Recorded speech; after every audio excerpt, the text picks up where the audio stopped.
Oke, Assalamualaikum warahmatullahi wabarakatuh. Kesempatan kali ini saya akan memberikan materi mengenai pembagian distribusi peluang. Distribusi peluang terbagi menjadi dua, yaitu distribusi peluang yang diskrit dan distribusi peluang kontinu. Nah, distribusi peluang diskrit tentunya dihasilkan dari data yang bersifat diskrit. Yang bagaimana data yang bersifat diskrit? Yang pertama, data hasil pencacahan. Contohnya, saya menghitung jumlah mobil di parkiran. Ada 1 mobil, 2, 3, 4, 5. Itu namanya hasil mencacah. Data akhirnya berupa nilai frekuensi. 1, 2, 3 mobil, 4 mobil, dan seterusnya. Kemudian yang kedua, mengandung bilangan bulat. Jumlah mobil tentunya ada 1, 2, 3. Tidak ada jumlah mobil yang 1,5, 2,5 ya. Kemudian, besarnya peluang dilambangkan dengan nilai PX. Contoh lain, untuk distribusi peluang diskrit, saya ingin mencari peluang dalam pelemparan dadu, berapa peluang munculnya nilai angka dadu 2, angka dadu 3.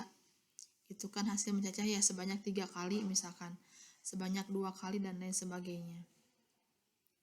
Nah, distribusi peluang diskrit sangat banyak, tapi yang akan kita pelajari hanya 4, yaitu distribusi binom, multinomial, Poisson, dan hipergeometrik.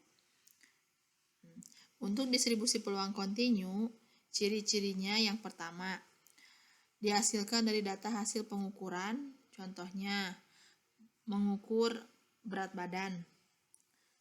Berat badannya 60,5 misalkan, 60,7 dan lain sebagainya. Yang penting hasil pengukuran. Yang kedua, mengandung bilangan pecahan atau bilangan bulat. Tinggi badan, berat badan, hasil akhirnya berupa nilai yang bisa berbentuk pecahan atau ada nilai komanya, misalkan 60,7, yang tadi 60,5 dan lain seterusnya. Kemudian, besarnya peluang dilambangkan dengan nilai Fx. Nah, distribusi peluang kontinu pun ada banyak, namun yang kita akan pelajari hanya distribusi normal saja. Oke, distribusi peluang diskrit yang pertama yang akan kita pelajari adalah distribusi binomial. Ciri-ciri distribusi binomial yang pertama, hanya terdiri dari 2 kejadian. Contohnya, kalau tidak sukses ya gagal. Kalau sukses, lawannya gagal, seperti itu. Kalau tidak lulus ya lulus. Kalau tidak menang ya kalah. Gitu. Jadi hanya terdiri dari dua kejadian saja. Kemudian peluang sukses atau gagalnya bersifat tetap. Jadi peluang suksesnya misalkan 0,5 untuk di percobaan yang pertama, percobaan yang kedua pun misalkan 0,5. Hanya percobaannya bersifat independen. Independen di sini artinya adalah hasil percobaan yang satu tidak mempengaruhi percobaan yang lain. Jadi kalau misalkan kita melempar dadu 1 kali, hasilnya angkanya 2, kemudian hasil dilempar lagi 1 kali lagi di lemparan kedua, hasilnya 3. Nah, hasil dadu yang pertama bernilai 2 tidak mempengaruhi keluarnya muncul dadu di yang kedua bernilai 3. Itu artinya independen. Untuk mencari nilai peluang dari distribusi binomial, dengan syarat yang 3 tadi di atas, bisa dicari dengan rumus yang ini. Rumusnya adalah Px adalah N kombinasikan dengan X, N kombinasi X dikalikan P pangkat X dikalikan 1 minus P pangkat N minus X.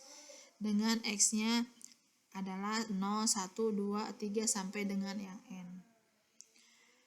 N di sini adalah banyaknya percobaan, X-nya adalah banyaknya gejala sukses yang terjadi, dan P adalah peluang suksesnya. Nah, nilai harapan atau rata-ratanya dari distribusi binomial adalah N kali P, kemudian nilai variasinya atau sigma kuadratnya adalah N kali P dikalikan 1 minus P.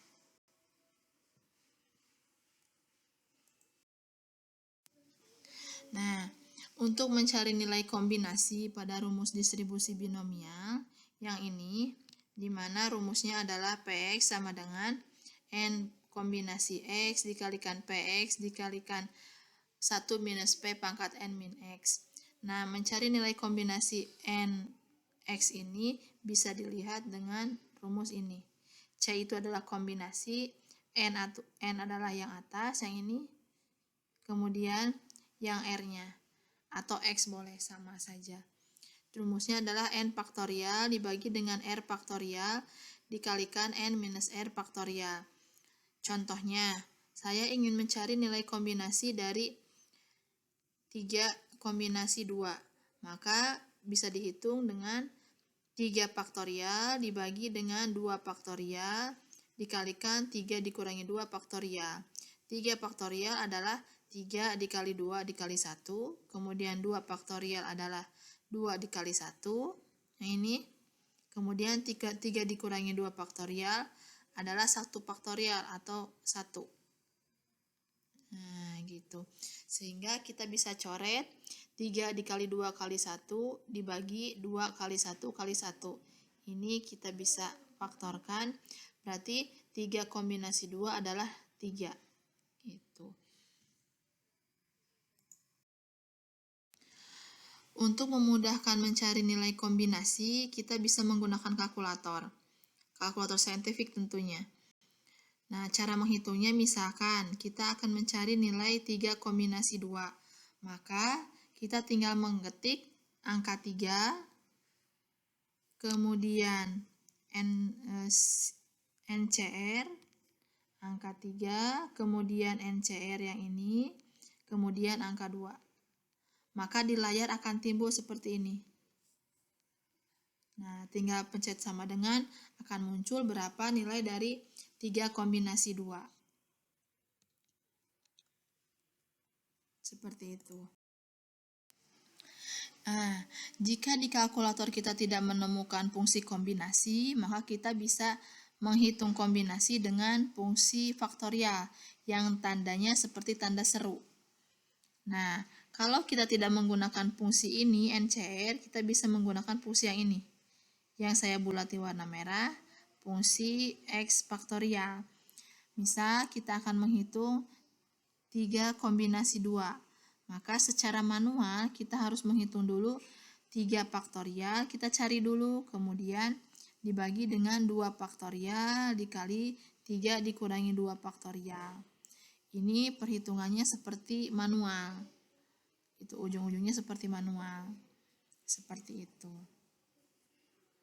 Yang pada akhirnya kita akan sama mendapatkan nilai berapa dari 3 kombinasi 2.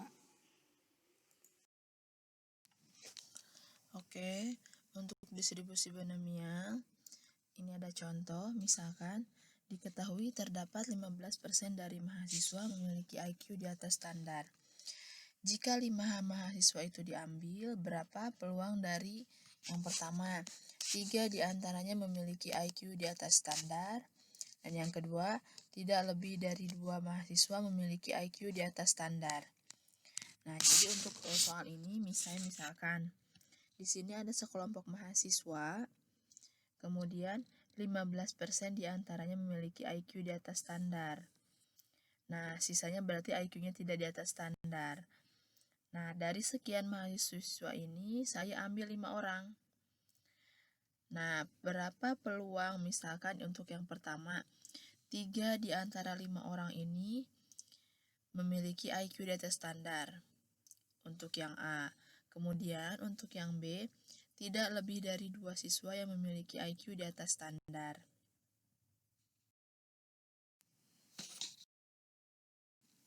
Oke, untuk soal keduanya, tidak lebih dari 2 mahasiswa memiliki IQ di atas standar. Nah, kalau tidak lebih dari 2, maka kemungkinannya bisa 0, 1 orang, dan 2 orang. Jadi tidak lebih ini memuat nilai kurang dari sama dengan. Nah, ini kurang dari sama dengan. Sehingga kalau kurang dari sama dengan ini bisa bernilai nilai 0, 1, dan 2, maka peluang untuk 0, peluang untuk 1, dan peluang untuk 2 ini hasil akhirnya ditambahkan. Karena dia berfungsi hukum gabungan. Jadi Px sama dengan 0, kita cari nilai peluangnya dengan 5 kombinasi dari 0, dikalikan 0,15 sebagai P-nya, dipangkatkan 0 untuk X-nya, kemudian dikalikan 1 dikurangi 0,15, pangkat 5 dikurangi 0. Dihitung dengan kalkulator, hasilnya 0,44. Hal yang sama kita lakukan untuk Px sama dengan 1 dan Px sama dengan 2.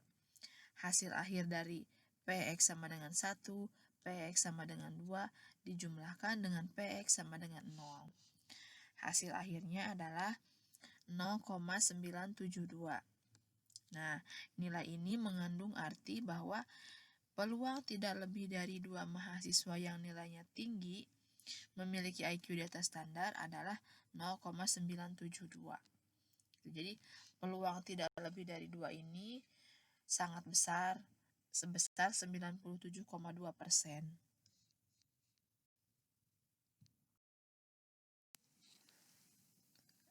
Distribusi peluang diskrit yang kedua yaitu distribusi multinomial. Ciri-cirinya yang pertama, terdiri atas lebih dari 2 kejadian. Contohnya, sukses, seri gagal, atau menang, kalah sama seri. Kemudian, peluang kejadian muncul misalkan warna merah, kuning, hijau. Itu lebih dari 2 kejadian. Dan percobaannya independen. Jadi hasil percobaan yang satu tidak mempengaruhi hasil percobaan yang lainnya. Untuk mencari nilai peluang dari distribusi multinomial, digunakan rumus Px1, x2 sampai dengan x ke k adalah n faktorial dibagi dengan x1 faktorial dikali x2 faktorial sampai dengan x ke k faktorial dikalikan masing-masing dari peluang dari x-nya. Nah, dari rumus ini kita harus tahu nilai n-nya berapa sebagai banyaknya percobaan. Kemudian kita harus tahu juga nilai P dari masing-masing percobaannya atau nilai peluang masing-masing percobaan dan nilai X dari banyaknya tiap gejala yang terjadi. Nah, kalau kita lihat NN ini adalah hasil penjumlahan dari banyaknya kejadian yang terjadi. Jadi X1, X2, X3, X4 sampai dengan X ke K, kalau kita jumlahkan akan sama dengan yang nilai N ini. Nah, kita bisa lihat contoh soalnya. Oke, misal dalam mengundi dengan sebuah dadu sebanyak 12 kali, berapakah peluang dari munculnya mata dadu 1, 2, 3, 4, 5, 6, masing-masing tepat 2 kali. Jadi di soal ini, saya punya sebuah dadu, kemudian dadunya dilempar 12 kali. Nah, yang ingin ditanyakan adalah berapakah peluangnya kalau saya ingin munculnya mata dadu 1 2 kali, 2 2 kali, 3 2 kali, 4 2 kali, 5 2 kali, dan 6 2 kali. Seperti itu. Karena dia kejadiannya lebih dari 2, yaitu kemunculan mata dadu 1, 2, sampai dengan 6, maka kita kerjakan dengan menggunakan peluang multinomial. Bisa kita misalkan, untuk X1-nya adalah munculnya mata dadu 1. Untuk X2-nya kita misalkan mata dadu 2 dan X-nya sampai dengan ke-6, yaitu munculnya angka dadu 6 atau mata dadu 6. Nah, dari soal ini kita bisa ketahui N percobaannya ada 12, kemudian X1 ada 2, karena kita ingin munculnya 2 kali, X2-nya ada 2, sampai dengan X6-nya ada 2. Berapa masing-masing peluang dari munculnya mata dadu 1? Yaitu bisa diketahui tiap saya mengundi 1 kali dadu, maka peluang muncul mata dadu 1 adalah 1/6. Mata dadu 2 juga sama 1/6. Demikian juga untuk mata dadu 3, 4, 5, dan 6. Jadi semuanya sama 1/6. Kemudian Dari yang tadi, N-nya sudah kita ketahui, X-nya sudah ada, dan P-nya sudah ada, tinggal dimasukkan ke rumus. Sehingga N-nya 12 faktorial, X1-nya 2, X2-nya 2, sampai dengan X ke K-nya 2. Peluangnya 1/6 masing-masing, dan dipangkatkan dengan nilai X-nya, yaitu nilai 2. Kita hitung dengan kalkulator, maka menghasilkan nilai 0,0034. Nah, nilai ini artinya peluang terdapat mata dadu 1, 2, 3, 4, 5, 6 masing-masing tepat 2 kali adalah 0,0034. Contoh yang kedua, sebuah kotak berisi 3 barang yang dihasilkan oleh mesin A, 4 barang oleh mesin B, dan 5 barang oleh mesin C. Sebuah barang diambil secara acak dari kotak itu, identitas mesinnya juga dilihat, apakah dari mesin A, mesin B, atau mesin C. Lalu disimpan kembali ke dalam kotak. Tentukan peluang di antara 6 barang yang diambil. Terdapat 1 dari mesin A, 2 dari mesin B, dan 3 dari mesin C. Jadi, dari soal ini kita bisa buat ilustrasi. Misalkan saya punya kotak, kemudian ada 3 dari A, kemudian 4 dari B barangnya, dan 5 dari C. Nah, dari kotak ini saya ambil sebanyak 6 barang dengan komposisi inginnya 1 dari A, kemudian 2 dari B, dan 3 dari C.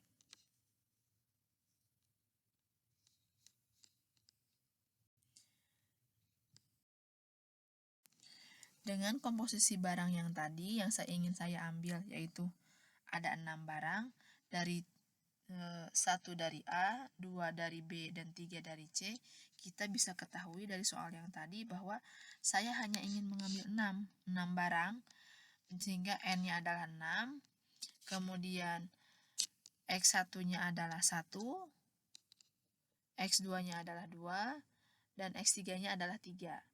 Jadi, N sama dengan 6,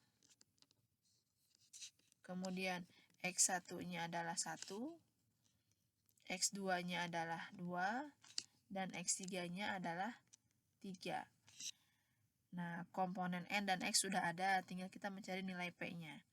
Cara mencari nilai P-nya, kita lihat di kotak tersebut ada 12 barang, di mana komposisinya 3 dari A, 4 dari B, dan 5 dari C. Sehingga kalau saya ambil satu barang dari kotak tersebut, misalkan untuk kotak dari mesin A, maka peluangnya adalah 3/12. Ini, kemudian peluang yang terambil ternyata dari mesin B. Dari mesin B seluruh barangnya ada 4, maka 4/12. Dan dari mesin C komposisi barangnya ada 5, sehingga peluangnya adalah 5/12. Nilai P sudah kita dapatkan untuk P1, P2, P3, maka kita tinggal susun. Yang diketahuinya N-nya sudah ada, X-nya sudah ada, dan P-nya sudah ada. Kita tinggal hitung dengan menggunakan kalkulator. 6 faktorial dibagi dengan 1 faktorial, 2 faktorial, dikalikan 3 faktorial, kemudian dikali masing-masing dari peluang P1 adalah 3/12 pangkat 1 X-nya, kemudian 4/12 untuk dari mesin B dipangkatkan X yang kedua yaitu 2, karena yang saya ingin tahukan 2, dan yang ketiga untuk P ketiga 5/12 dari mesin C pangkat 3, karena X3-nya yang saya inginkan adalah 3. Kalau dihitung dengan kalkulator, hasilnya adalah 0,1206.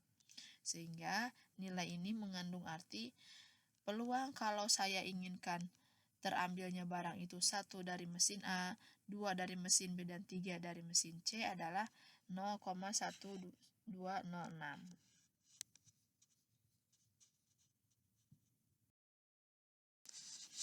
Untuk distribusi peluang distrik yang ketiga, yaitu distribusi hipergeometrik. Ciri-cirinya, Misalkan ada sebuah populasi berukuran N besar, di antaranya terdapat di buah kategori tertentu. Dari populasi ini saya ambil sampel acak sebanyak N kecil, di mana yang ditanyakannya berapa peluang dari sampel si N kecil yang tadi terdapat X buah termasuk pada kategori tertentu itu. Misal, saya punya sekelompok mahasiswa di STIMIK. Jadi saya tentukan N besarnya adalah mahasiswa STIMIK. Kemudian saya ingin tentukan bahwa kategori yang dicarinya adalah mahasiswa yang termasuk di kuliah reguler pagi. Jadi nilai D-nya adalah reguler pagi. Misal, untuk N besarnya adalah ada 1000 mahasiswa dan yang reguler paginya misalkan ada 300. Nah, dari sekelompok data ini saya ambil sampel sebanyak N. Misalkan saya ambil sebanyak 100. Nah, berapakah peluang dari yang saya ambil 100 ini? Di antaranya ada yang reguler pagi. Nah, seperti itu contoh peluang hipergeometrik.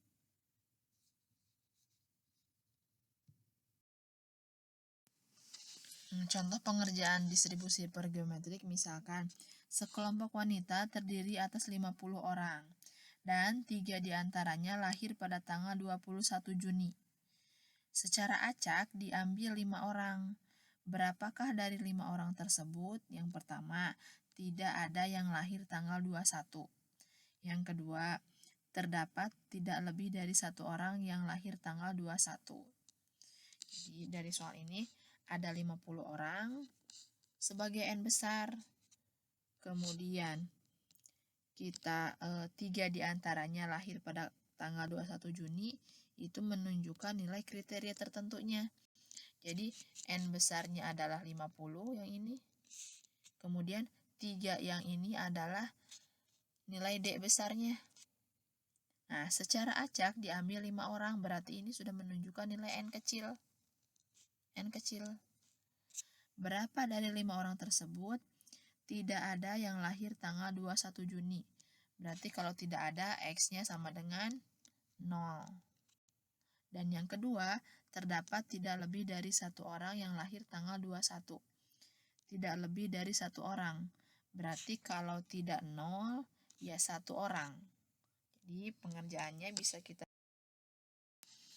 Untuk yang pertama, Px sama dengan 0. D-nya sudah ada, nilainya 3. Kemudian X-nya sudah ada, nilainya 0, maaf. N besarnya adalah 50, dikurangi D kecil adalah 3, N-nya 5, dan X-nya 0. Kita bisa hitung dengan kalkulator. 3 kombinasi 0 berapa? Kemudian dikalikan 50 kurangi 3 adalah 47. 5 dikurangi 0 adalah 5. Jadi 47 kombinasi 5 berapa? Nanti dibagi dengan 50 kombinasi 3. Sehingga bisa dihitung dengan kalkulator, hasilnya 0,724. Nah, dari sini bisa ditarik kesimpulan bahwa peluang tidak ada satupun dari 5 orang yang disebutkan lahir tanggal 21 adalah 0,724. Untuk pertanyaan yang B-nya, tidak lebih dari 1 orang. Bisa dikerjakan sendiri ya, dengan cara mencari nilai peluang 0-nya berapa dan peluang 1-nya berapa.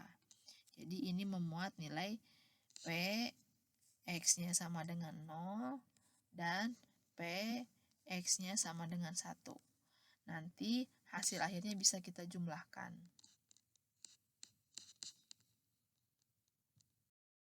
Distribusi peluang diskrit yang keempat yaitu distribusi Poisson. Cirinya yang pertama, distribusi Poisson biasanya dicari dari nilai peluang yang jarang terjadi. Contohnya, peluang kecelakaan pesawat. Ini pasti jarang terjadi dibandingkan dengan peluang kecelakaan mobil, kecelakaan motor. Kemudian, peluang kejadian terkena virus corona di Tasik misalkan. Pasti ini jarang terjadi dibandingkan dengan yang di kota lain. Ciri yang kedua, jumlah kejadiannya besar atau banyak, tetapi peluang terjadinya sangat kecil. Jadi peluangnya misalkan 0,001 itu sangat kecil, 0,005 misalkan sangat kecil. Beda dengan binomial yang peluangnya misalkan 0,4, 0,2 itu peluangnya besar. Ciri yang ketiga, diketahui nilai rata-rata kejadiannya. Nah, kalau tidak diketahui nilai rata-rata kejadian, kita bisa mencari dari hasil perkalian jumlah kejadian total atau N besar dikalikan dengan peluangnya. Nah, ini akan mendapatkan nilai lambda atau nilai rata-rata kejadiannya. Untuk menghitung distribusi Poisson, kita gunakan rumus lambda X dikalikan dengan eksponen pangkat minus lambda dibagi dengan X faktorial. Eksponen nilainya 2,71828. Ini kita bisa hitung dengan kalkulator yang biasa atau dengan kalkulator yang saintifik. Kalau dengan kalkulator yang saintifik, biasanya fungsi dari eksponen ini sudah ada. Jadi kita tinggal klik saja. Contoh di kalkulator kita bisa melihat fungsi pangkat X. Nah, itu digunakan untuk eksponen. Misal, kita akan hitung nilai eksponen dari minus 2. Tinggal kita klik shift, kemudian ln, yang ini yang di atasnya ada eksponen X, kemudian angka 2. Minus dulu baru angka 2 karena dia minus 2. Nah, minus angka 2. Jadi dia akan langsung menghitung nilai dari eksponen minus 2. Nah, kita masuk untuk distribusi Poisson. Peluang seseorang akan mendapatkan reaksi buruk setelah disuntik adalah sebesar 0,0005. Dari 4.000 orang yang disuntik, tentukan peluang akan mendapatkan reaksi buruk. Yang pertama, tidak ada sama sekali orang yang akan terkena reaksi buruk. Dan yang kedua, ada 2 orang yang akan bereaksi buruk. Yang ketiga, lebih dari 2 orang yang akan bereaksi buruknya. Dan yang keempat, berapa rata-rata yang akan mendapatkan reaksi buruk. Dari soal ini kita bisa ketahui nilai P-nya. P-nya adalah 0,005. Karena dia peluangnya kecil, maka kita bisa hitung dengan menggunakan distribusi Poisson. Kemudian N-nya besar, N-nya berjumlah 4.000. Jadi P-nya 0,005 dan N-nya 4.000. Dari kedua angka ini kita bisa menghitung rata-rata kejadian, yaitu rata-rata yang akan mendapatkan reaksi buruk. Kita kalikan 4.000 dengan 0,0005. Dihitung maka akan didapat sebanyak 2 orang yang akan bereaksi buruk. Nah, dengan menghitung nilai rata-rata ini, poin D sudah terjawab. Untuk menghitung poin A, tidak ada orang yang akan bereaksi buruk, maka ini nilai X-nya sama dengan 0. Kemudian ada 2 orang, maka nilai X-nya sama dengan 2. Untuk poin yang A, kita P(X) sama dengan 0 adalah 2 pangkat 0 dikalikan dengan eksponen pangkat minus 2 dibagi 0 faktorial. Didapatkan nilai 0,1353. Dari sini bisa disimpulkan peluang tidak ada yang mendapatkan reaksi buruk adalah 0,1353. Untuk yang B, peluang terjadi 2 orang yang akan mendapatkan reaksi buruk. Karena terjadinya 2, maka Px-nya sama dengan 2. Tinggal dimasukkan nilai X-nya. Lambdanya tetap 2, X-nya pangkat 2, dikalikan eksponen pangkat minus lambda, eksponen pangkat minus 2, dibagi dengan 2 faktorial.